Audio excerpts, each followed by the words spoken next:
नमस्कार दोस्तों। इस वीडियो में अपन लोग अभिव्यक्ति और माध्यम जो अपनी पुस्तक है उसमें एक जनसंचार नाम करके एक बिंदु है जिसमें समाचार पत्र होते हैं ना वो, और टेलीविज़न में जो समाचार प्रसारित होते हैं और रेडियो में जो समाचार प्रसारित होते हैं उनके बारे में विस्तार से चर्चा करेंगे। क्योंकि अब की बार कक्षा 9 से 12 पुस्तक हटने के बाद में ये अभिव्यक्ति और माध्यम वाली पुस्तक अपने आप में महत्वपूर्ण बनती है। इसलिए संपूर्ण वीडियो के साथ आप अंत तक बने रहें। बहुत से अच्छे अच्छे प्रश्न बनेंगे, उसकी चर्चा करेंगे और विस्तार से पढ़ेंगे कि समाचार क्या होता है, संचार क्या होता है, सब चीज़ों के बारे में कैसे लिखा जाता है, वो सारी बातें होंगी। तो देखिए, संचार के बारे में पहले चर्चा करते हैं कि संचार शब्द की उत्पत्ति यानी उसकी व्युत्पत्ति कैसे हुई और अर्थ। संचार जो शब्द है वो शम उपसर्ग चर धातु के अ प्रत्यय के योग से बना हुआ शब्द है। इसमें क्या है, शम उपसर्ग है, चर धातु है, अ प्रत्यय है। और संचार का शाब्दिक अर्थ होता है चलना या फिर एक स्थान से दूसरे स्थान पर पहुंचना। संचार उसी को कहेंगे ना, गतिशील जो होगा, यानी चलना एक स्थान से दूसरे स्थान पर। इसमें कहने का मतलब ये है कि दो या दो से अधिक जो व्यक्ति होते हैं उनके द्वारा अपने बीच में जो सूचनाएं, अपने विचार, अपनी भावनाएं, उनका आदान प्रदान, यानी एक बोलता है फिर उसको वो सुनता है तो दूसरा बोलता है, तो अपने विचारों को, अपनी सूचनाओं को, अपनी भावनाओं को आदान प्रदान करना ही संचार कहलाता है। आगे बात समझ में, संचार क्या होता है, दो या दो से अधिक व्यक्तियों के बीच में सूचनाओं, विचारों और भावनाओं का आदान प्रदान ही क्या कहलाता है, जनसंचार कहलाता है। संचार के मुख्यतः भेद, संचार के मुख्यतः 6 भेद माने जाते हैं। अच्छा प्रश्न बनता है परीक्षा की दृष्टि से, संचार के मुख्यतः कितने भेद माने जाते हैं, या फिर यूं सीधा पूछा जा सकता है कि दो या दो से अधिक व्यक्तियों के बीच में अपने विचारों का आदान प्रदान करना क्या कहलाता है, तो वो संचार या जनसंचार कहलाता है। तो पहला तो होता है मौखिक या फिर सांकेतिक संचार। अमौखिक जो जिसको बोलते हैं ना अपन, अमौखिक या फिर सांकेतिक संचार, यानी मुख से बिना बोले कई बार अपन इशारे करते हैं ना, संकेत करते हैं, उन संकेतों के माध्यम से विचारों का भी आदान प्रदान होता है। जैसे अपन को कोई आवाज़ दे रहा है तो अपन अपनी गर्दन हिला देते हैं, अपन किसी चीज़ को मना करना चाहते हैं तो अपन अपनी गर्दन उल्टे रूप में हिला देते हैं, तो वो अमौखिक हो गया।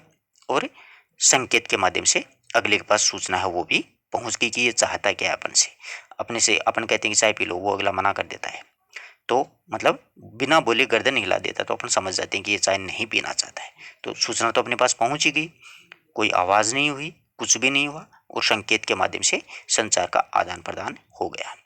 आई थिंक आपको आराम से बात समझ में आ गई। अब मौखिक संचार होता है। इसमें एक्चुअल में क्या होता है कि मुख से बोल करके विचारों का आदान प्रदान करना मौखिक संचार कहलाता है। अपन बोल करके भी कि चाय पियोगे, नहीं पीऊंगा, बात खत्म, ठीक है, तो ये बोल करके। अंतःव्यक्तिक संचार, यानी अंतःव्यक्तिक संचार वो होता है एक व्यक्ति के द्वारा स्वयं से ही विचारों का आदान प्रदान करना, यानी खुद अपने मन में बात करते हैं ना अपन लोग कई बार कि अपन को ये करना चाहिए, ये नहीं करना चाहिए, ये किताब पढ़नी चाहिए, ये नहीं पढ़नी चाहिए, मन ही मन में बातें चलती रहती हैं, विचार चलते रहते हैं, तो वो अंतःव्यक्तिक होता है, यानी खुद के मन में विचारों का आदान प्रदान होता रहता है। विशेष रूप से कि प्रत्येक व्यक्ति सदैव इस प्रकार के विचार सोचता रहता है, यानी अपनी सोचन शक्ति जो होती है ना वो। अतः संचार बुनियादी संचार भी कहलाता है। बुनियादी का मतलब खुद का, अपना, उसको कहते हैं बुनियादी।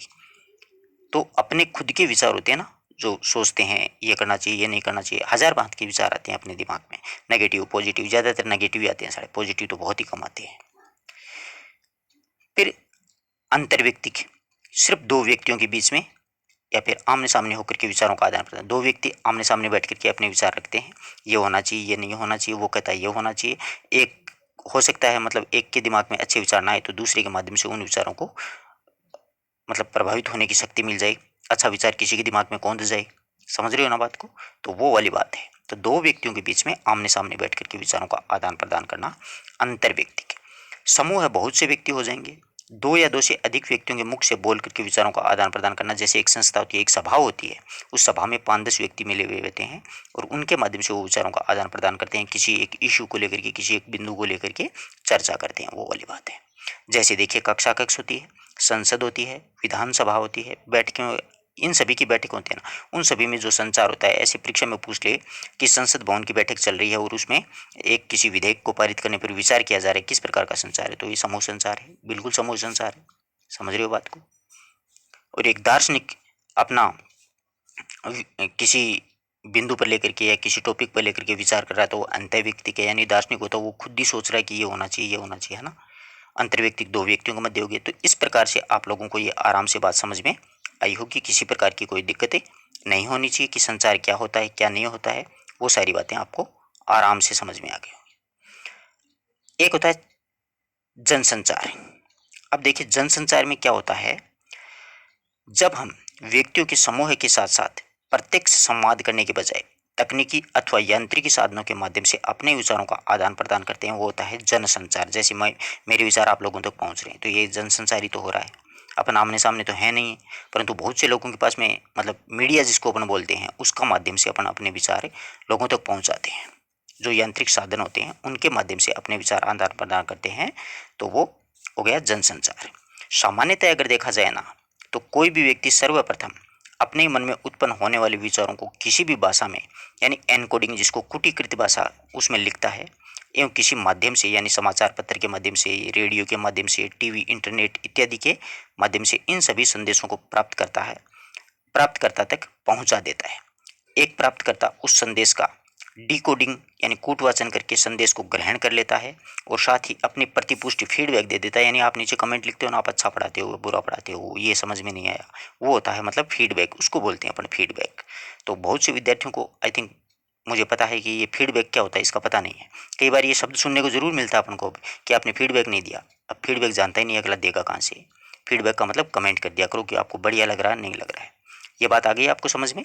सामान्यतया सर्वप्रथम कोई व्यक्ति होता है अपने मन में उत्पन्न विचारों को किसी भाषा में यानी एनकोडिंग करके, कूटीकृत करके, किसी माध्यम से, समाचार पत्र के माध्यम से, रेडियो के माध्यम से, टीवी, इंटरनेट के माध्यम से संदेश को प्राप्तकर्ता तक पहुंचा देता है और प्राप्तकर्ता उस संदेश का डिकोडिंग कर देता है यानी कूटवाचन करके संदेश को ग्रहण कर लेता है और साथ ही अपनी प्रतिपुष्टि यानी फीडबैक भी प्रदान करता है। तो वह जनसंचार कहलाता है। जनसंचार, जन यानी जनता, संचार यानी संचार, तो वो समाचार होते हैं, वो वाली बात है। एक माध्यम होता है जिसके माध्यम से अपन अपने विचार दूसरे तक पहुंचाना चाहते हैं।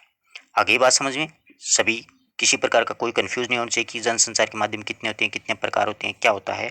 इस प्रकार की ये सारी बातें हैं अपने लिए परीक्षा में, इनको आप नोट कीजिएगा साथ साथ।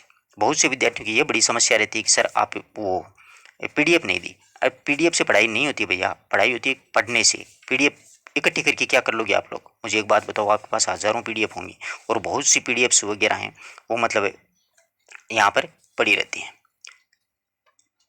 तो वो पीडीएफ नहीं देना इसका मैं कोई ज़्यादा अहमियत भी नहीं रखता हूँ। आप लोग वीडियो के साथ साथ लिखोगे तो आपको 40% तो वहीं याद हो जाएगा। समझो किसी बात को, समझ रहे हो ना। वरना पीडीएफ की फोटो स्टेट कॉपी निकलवा लेते हो और वो पड़ी रहती है। क्योंकि नई नई कोई भी चीज़ होती है ना, हर स्टूडेंट की यही सोच होती है वो किताब मेरे पास होनी चाहिए। उस किताब को क्या करोगे, किताब तो पहले से है, उसको भी पढ़ लो कम से कम, वही बहुत बड़ी चीज़ है। समझ रहे हो, बहुत मायने रखती है। तो आप साथ साथ लिखते हो ना, इससे आपको बहुत फायदा होता है। ठीक है, अब देखो, अब आगे सारी बात समझ में आपको। संचार के कितने माध्यम है एक बार फिर से बोल देता हूँ। 6 अंग बताए थे, 6 मौखिक, सांकेतिक, अमौखिक, सांकेतिक, मौखिक, अंतर्व्यक्तिक, अंतर्व्यक्तिक, समूह संचार और जनसंचार। ये 6 प्रकार होते हैं। अब जनसंचार के प्रमुख तत्व है। अब पूछ सकता है कि संचार के कितने भेद होते हैं, तो 6 अच्छी तरीके से याद रखना। अब देखिए जनसंचार के मुख्य तत्व है। जनसंचार की प्रक्रिया एक चक्र की गति की तरह चलती रहती है, यानी एक चक्र भी होता है, इस प्रकार घूमती रहती है। इस प्रक्रिया में 5 तत्व भाग लेते हैं। अब देखो 5 कौन कौन से होते हैं, अपन चर्चा करते हैं 5 की। पहला होता है संचारक। वो क्या करता है, संदेश भेजता है। किसके माध्यम से, यानी चैनल के माध्यम से। उसको प्राप्त करता है रिसीवर के माध्यम से प्राप्त करता है, फिर उसकी पुष्टि होती है, फिर वो श्रोता जो होता है ना, उसके पास में वो वहां पर चला जाता है ये संचार। इस प्रकार से एक पूरा चक्कर चलता रहता है। संचारक होता है, संदेश होता है, रिसीवर माध्यम और चैनल होता है, प्राप्तकर्ता होता है रिसीवर, फिर उसकी पुष्टि होती है, फिर स्रोत होता है, फिर संचार के पास चला जाता है। इस प्रकार से ये पूरी पुष्टि होने के बाद में ये संचार जाता है। आगे बात समझ में जनसंचार की। अब देखिए जनसंचार के माध्यम कि किस किस माध्यम से अपन पहुंचा सकते हैं। जनसंचार के लिए समाचार पत्र होते हैं, सबसे महत्वपूर्ण। फिर एक रेडियो के माध्यम से समाचार आते हैं अपने पास में, और आजकल टीवी के माध्यम से, और आजकल यूट्यूब के माध्यम, आजकल तो बहुत से आ गए, इंटरनेट के माध्यम से इत्यादि। ये इंटरनेट में आ जाते हैं सारे, जो अब डिजिटल दुनिया चल रही है ना, वो इंटरनेट पर ही आधारित है। अनेक माध्यमों से इसका प्रयोग किया जा सकता है। इनको पुनः दो भागों में विभाजित कर दिया जाता है। एक तो मुद्रित माध्यम, मतलब प्रिंट मीडिया, समाचार पत्र छपा हुआ रहता है, समाचार पत्र पत्रिकाएं। अब यांत्रिक माध्यम, इलेक्ट्रॉनिक्स माध्यम, रेडियो है, टेलीविजन है, इंटरनेट पर सारी दुनिया टिक गई है। वर्तमान का अगर माहौल देखा जाए, स्थिति देखा जाए, तो इंटरनेट है तो अपन जिंदा हैं, अन्यथा तो ये लगता है कि दुनिया में पता ही नहीं क्या हो रहा है। समझ रहे हो बात को? आजकल इंटरनेट ही है, रेडियो और टेलीविजन तो ये मानो कि इनका तो ज़माना, एक युग बीत गया है इनका, अब युग इसका चल रहा है। हो सकता है आगे पता नहीं क्या होने वाला है। तो आगे बात समझ में, मुद्रित और यांत्रिक साधन ये दो होते हैं।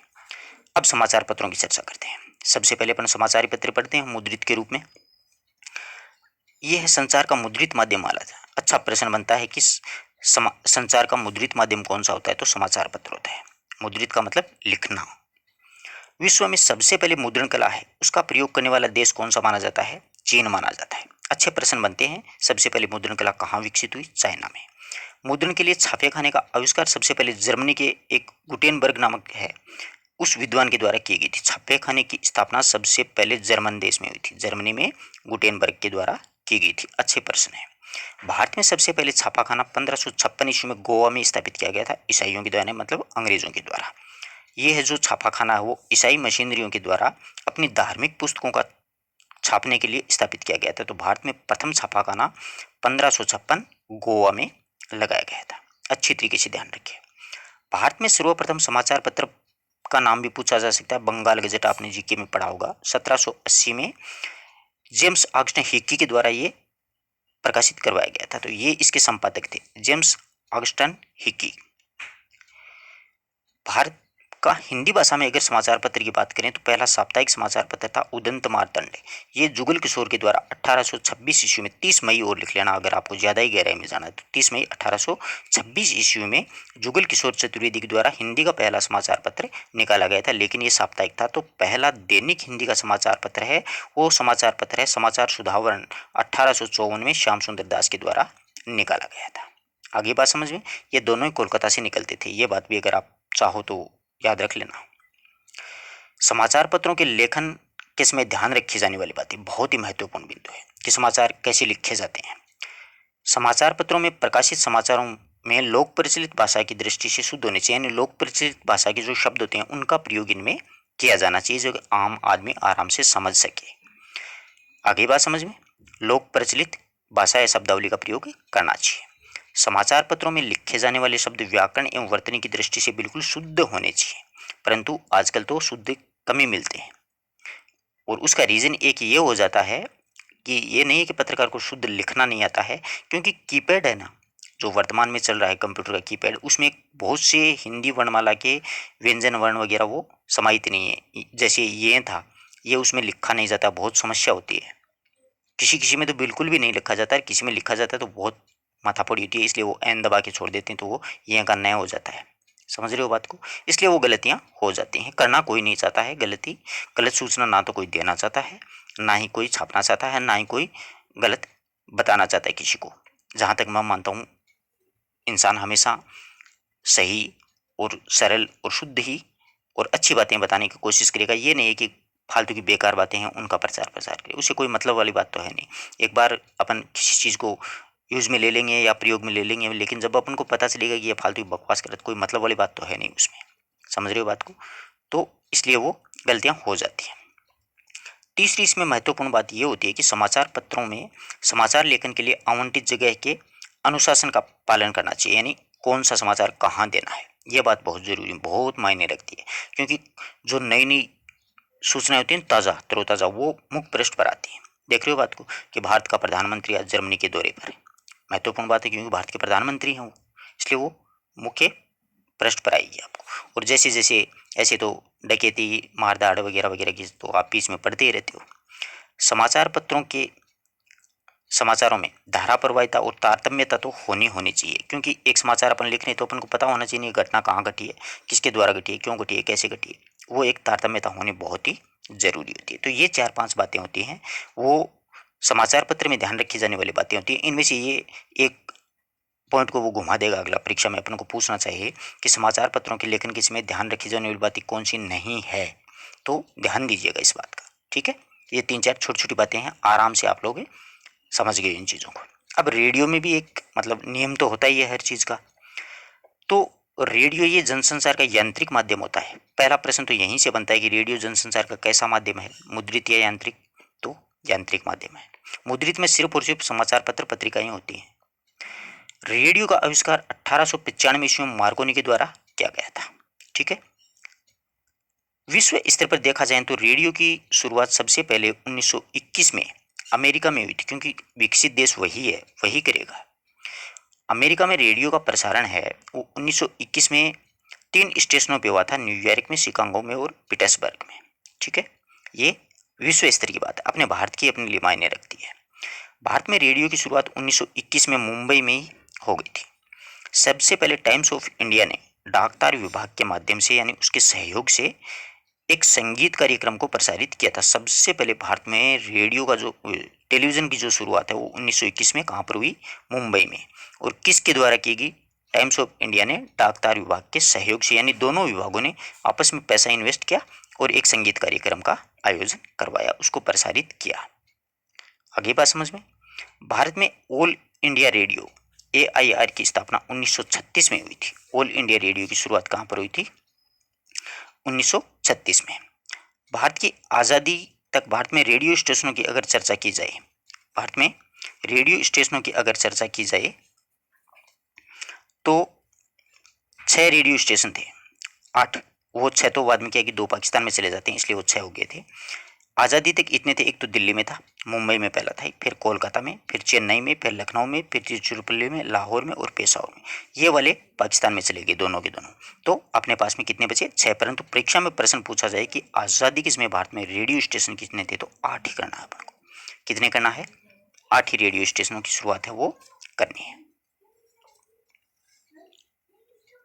आगे बात समझ में।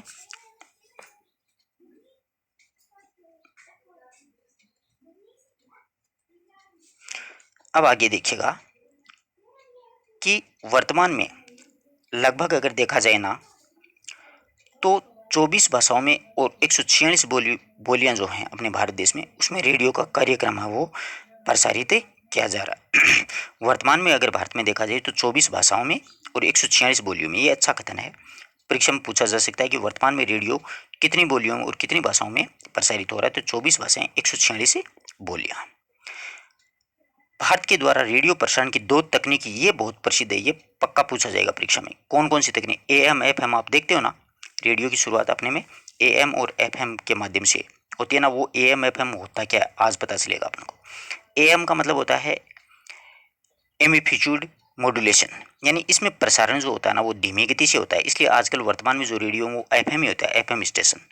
तो भारत में प्रारंभ में इसी गति का प्रयोग किया गया था। प्रारंभ में अपने पास में इतनी तकनीकियाँ नहीं थी, इतने कोई साधन नहीं थे, इतने कोई माध्यम नहीं थे, तो अपन AM के माध्यम से ये रेडियो चलाया करते थे, ठीक है। अब वर्तमान में आ गई FM। अब ये FM radio frequency modulation, FM का मतलब होता है फ्रीक्वेंसी मॉड्यूलेशन, इनकी फुल फॉर्म पूछ सकता है परीक्षा में, ये ध्यान रखना।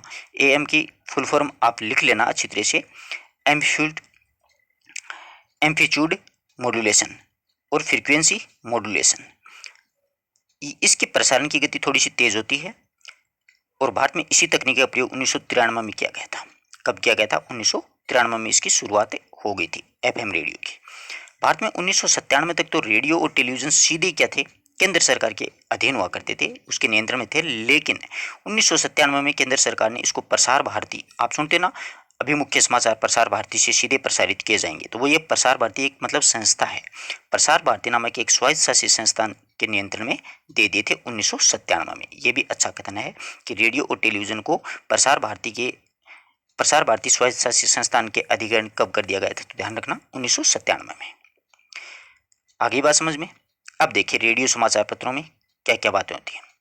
रेडियो समाचार सदैव साफ सुथरे कागज पर टंकण में लिखे जाने चाहिए, यानी रेडियो के जो समाचार पत्र हैं उसको मतलब ध्यान रखी जाने वाली जो बातें होती है ना, उनमें महत्वपूर्ण है कि रेडियो समाचार पत्र सदैव साफ सुथरे और टंकण टाइप में लिखे जाने चाहिए, ताकि जो पत्रकार पढ़ता है उसको आराम से बात समझ में आ जाए।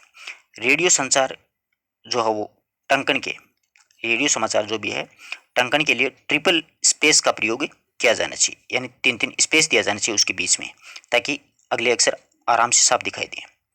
रेडियो समाचारों के लिए 1 से 10 तक संख्याओं को शब्दों में तथा 11 से 99 तक जो संख्याएं हैं उनको अंकों में, और इससे बड़ी अगर संख्या है तो फिर शब्दों में लिखा जाना चाहिए।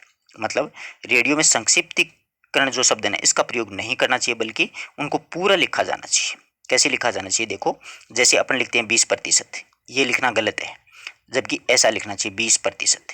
20,000 ऐसे 20,000 लिखना चाहिए, शब्दों में लिखना चाहिए। जैन ने ये पता ही नहीं है क्या लिखा हुआ, जबकि जयपुर नगर निगम ऐसे पूरा नाम लिखा जाना चाहिए। तो यही बात यहाँ पर कहने चाहते हैं, ठीक है। और ये ऊपर वाला कथन है, इसको भी समझ लीजिएगा। 1 से 10 तक की जो संख्याएं हैं उनको शब्दों में, यानी 1, 2 ऐसे, और फिर 11 से 99 तक इनको अंकों में लिखना पड़ेगा, संख्याओं में लिखना पड़ेगा, तब आराम से उसको समझ में आ जाए। वरना तो 9,999 वो पढ़ते पढ़ते ही उसको समस्या हो जाएगी कि लिखा क्या है। यह बात है। रेडियो समाचारों में पंक्ति के अंत में कोई संबंध विभाजित नहीं होना चाहिए। इसी प्रकार पृष्ठों के अंत में कोई वाक्य विभाजित नहीं होना चाहिए, यानी पृष्ठ जब भी खत्म हो जाता है तो उसका वाक्य का अंत नहीं होना चाहिए, है ना। पृष्ठ का जैसे अपन एंड हो जाता है यहाँ पर, तो यहाँ पर वाक्य का अंत नहीं होना चाहिए, बल्कि वो चलता रहना चाहिए कि ये समाचार इससे जुड़ा हुआ है। समझ रहे हो बात को। रेडियो समाचारों में एक पंक्ति में अधिकतम 12 या 13 शब्द ही लिखे जाने चाहिए, इससे ज़्यादा शब्द हैं वो नहीं लिखे जाने चाहिए। ये रेडियो के समाचार लिखते समय ध्यान रखी जाने वाली बातें हैं, इसलिए इनको स्पेशली नोट कीजिएगा आप लोग। ये कब कौन सी संस्था को दिया गया था, AM FM का लफड़ा, वो सारी चीज़ें यहाँ पे अच्छी तरीके से याद कीजिएगा। इससे बाहर मतलब जाने का कोई चांसेस तो है नहीं। इससे बाहर जाएगा क्या, इससे बाहर तो कुछ है ही नहीं, कुछ भी जाने वाला नहीं है। आगे बात समझ में, इसलिए इनको आप साथ साथ नोट जरूर कीजिएगा। अब टेलीविजन की चर्चा करते हैं। टीवी जो होता है ना, ये संचार का यांत्रिक माध्यम होता है, ये तो महत्वपूर्ण बात है ही है। यही प्रश्न आएंगे छोटे छोटे, और यही परीक्षा में गलत होंगे। ये यांत्रिक है एक मुद्रित है, वहां पर दिमाग ही काम नहीं करता है, तो यांत्रिक है। मैं इसलिए इस चीज़ों पे जोर देता हूँ कि ये परीक्षा हॉल में बहुत डिस्टर्ब करते हैं। यांत्रिक एक माध्यम है, मुद्रित है, क्या है, संचार है, ऐसे दिमाग में विचार चलते रहते हैं।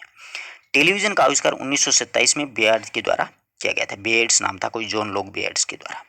विश्व स्तर पर सबसे पहले अमेरिका के न्यूयॉर्क और वाशिंगटन के बीच में क्या हुई थी, टेलीविजन की हो चाहे रेडियो की हो चाहे डाकतार विभाग की हो, सब कुछ होना तो अमेरिका में ही है, विकसित देश है। तो सबसे पहले अमेरिका में न्यूयॉर्क और वाशिंगटन में। भारत में शुरुआत होती है इसकी 15 सितंबर 1959 को। सबसे पहले यूनेस्को के द्वारा शैक्षिक परियोजना के रूप में इसका प्रयोग किया गया था, यानी शिक्षा को बढ़ावा देने के लिए सबसे पहले टेलीविजन की शुरुआत हुई थी भारत में।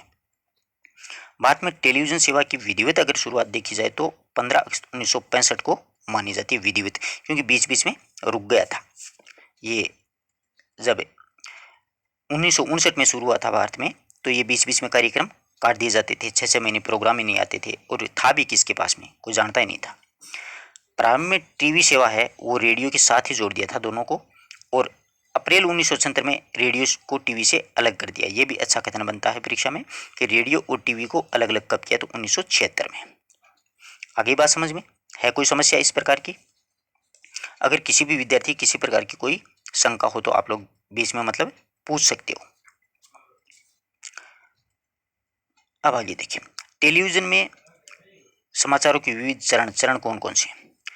टेलीविजन में प्रसारित किए जाने वाले समाचारों को मुख्यतः 7 चरणों में विभाजित किया जाता है। कितने चरणों में? 7 चरणों में। अब 7 चरण कौन कौन से होते हैं, जैसे मैंने आपको पीछे भी एक बताया था कि भारत में एक स्वायत्त शासित संस्थान को दे दिया गया था 1997 में, दोनों अलग होगी, तो वो बातें स्पेशली थोड़ा सी ध्यान रखना। पहला है फ्लैश या ब्रेकिंग न्यूज, यही तो मुख्य होती है आजकल, फ्लैश या फिर ब्रेकिंग न्यूज। अचानक घटित किसी घटना के बारे में कम से कम शब्दों में सूचना उपलब्ध करवाना, तो वही तो होती है फ्लैश या ब्रेकिंग न्यूज। दे रहे हैं कि आज फलाना आदमी फलाना ये कर दिया, होती ना, छोटी सी मतलब थोड़े से कप शब्द होते हैं, और सूचना का अपने को पूरा पता भी चल जाता है कि क्या घटना घट गई है।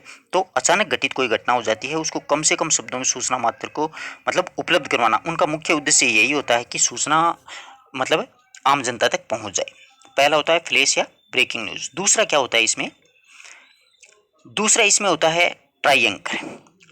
घटना के बारे में पूर्ण जानकारी नहीं मिलने तक रिपोर्टर से मिली जानकारियों के आधार पर ही दर्शकों तक पहुंचाना क्या कहलाता है, ट्राई एंकर कहलाता है। तो ट्राई एंकर क्या होता है कि घटना के बारे में पूर्ण जानकारी नहीं मिलने पर, घटना की पूरी जानकारी नहीं मिलेगी तो रिपोर्टर से कोई जानकारी मिलती है ना, जैसे रिपोर्टर वहां पर होता है तो उसके आधार पर क्या होता है, टीवी वाले दर्शकों तक ये सूचना है वो पहुंचा देते हैं, वो क्या होती है, ट्राई एंकर।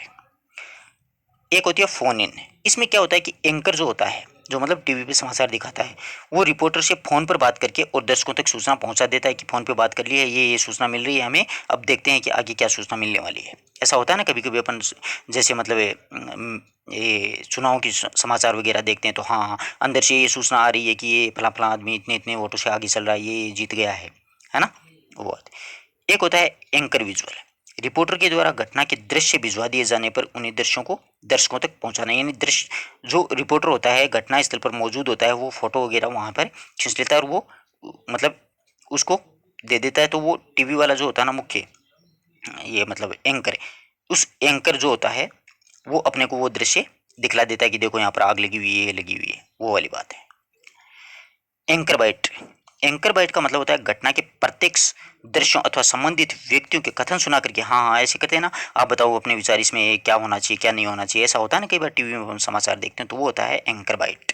तो वो घटना के प्रत्यक्ष जो दर्शक वहां पर होते हैं उन दर्शकों से बात करके और अपने को सूचना देता है। एक लाइव का मतलब सीधा प्रसारण, कि ये देखो आग लग रही है, आप देख सकते हो, यहाँ पर ये हो रहा है, यहाँ पर ये हो रहा है, यहाँ पर दंगा हो रहा है, होता है ना ये टीवी में, ये वाली बात है। एक एंकर पैकेज, घटना से संबंधित विचारों के द्वारा घटना को पूर्ण विश्लेषण करना अथवा विविध ग्राफिक के माध्यम से दर्शकों को आवश्यक सूचना उपलब्ध करवाना, वो होता है एंकर पैकेज। मतलब है घटना से संबंधित जो विचारक होते हैं, जो व्यक्ति होते हैं, उनसे घटना का पूर्ण विश्लेषण करता है, उनसे जानकारियां लेता है और फिर विविध ग्राफिक्स और उसके आधार पर निष्कर्ष निकाल करके दर्शकों तक आवश्यक सूचना होती है वो पहुंचा दी जाती है। ये होती है टेलीविजन के समय, मतलब कितने प्रकार की जो सूचनाएं होती हैं वो बताई जाती हैं। आगे बात समझ में। टेलीविजन के समय मतलब प्रसारित किए जाने वाले समाचारों मुख्यतः जो 7 प्रकार अपन ने पढ़े थे वो इस प्रकार से होते हैं, आप ध्यान दीजिएगा इन बातों पे। टेलीविजन समाचार लेखन के लिए ध्यान देने की बात, अब कौन कौन सी। टेलीविजन समाचारों के लिए सदैव लोक प्रचलित भाषा का प्रयोग करना चाहिए, यही रेडियो में थी। टेलीविजन समाचारों में अलंकारिक और मुहावरेदारी भाषा शैली का प्रयोग नहीं करना चाहिए, परंतु स्वाभाविक रूप से मुहावरों का प्रयोग बीच बीच में करना भी चाहिए, परंतु पूरी तरह से ये नहीं है कि अलंकारिक शैली का प्रयोग कर दिया। टेलीविजन समाचारों में तथा एवं अथवा किंतु परंतु जैसे शब्दों का प्रयोग नहीं करना चाहिए, उनके स्थान पर और या लेकिन यही शब्द होने चाहिए। इन शब्दों का प्रयोग किया जाना चाहिए, इन शब्दों से बचना चाहिए।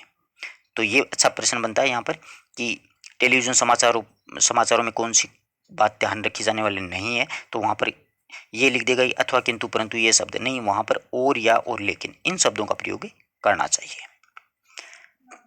टेलीविजन जो समाचार है वो क्रमवाची और भाववाची शैली में नहीं लिख करके बल्कि कर्तृवाची शैली में लिखे जाने से, कैसे कि पुलिस के द्वारा 10 लोगों को गिरफ्तार कर लिया, तो के द्वारा का नहीं है, पुलिस ने 10 लोगों को गिरफ्तार किया, ये कर्तृवाची में लिखा जाना चाहिए।